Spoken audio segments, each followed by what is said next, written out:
morning!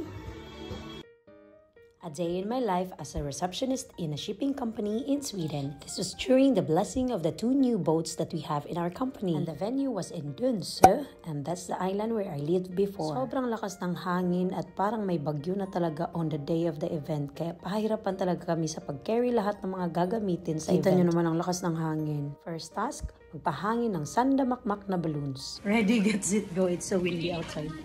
Ewan ko lang talaga kung paano mag-workout to. Yung balloons, wala na. Pagod na. Ito na pala yung 2 bagong boats sa company namin. Mas malaki to kaysa sa mga naunang boats. All in all, meron na silang almost 70 boats. Grabe talaga. Baka naman gusto niyo ipamana sa akin ng isa. But this is how it looks like inside the boat. Meron din siyang kusina, may coffee area. Di ba ang galing? Next task, kainan na. May restaurant malapit sa event, kaya kumuha na kami ng libreng pagkain para sa lahat ng employees. Nakaayos na din lahat ang mingling area na kung saan pupunta ang lahat ng mga visitors and employees to have some fika. May libreng pa coffee, pa cake, at pa soft drinks sa lahat ng bisita. At meron ding mga giveaways for everyone.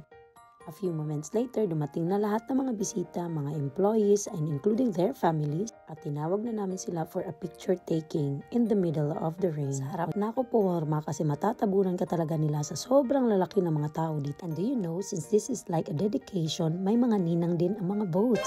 So binigyan din sila ng gifts from the company na binigay ng mga amo. So ito yung unang boat, the runner, at yung isa, responder. So pumasok na kami ulit sa boat to see what's more inside. Pumasok kami sa isang kwarto na andun yung coworker ko na Japanese at another person from Singapore na tumulong sa paggawa ng boat na to. Kaka-proud naman mga Asians. Pumunta naman kami sa kabilang kwarto na merong isang bed at tinay kong higaan.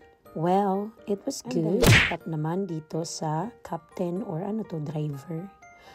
Pilot? Ay, hindi. Anong tawag nun? Hindi ko alam. Comment down below. It never came up to my mind to work in a shipping company from being a teacher. But amazingly, God gave me this opportunity and I can't thank the Lord enough for all these blessings that He has given me. Thank you so much for watching. See you in the next video.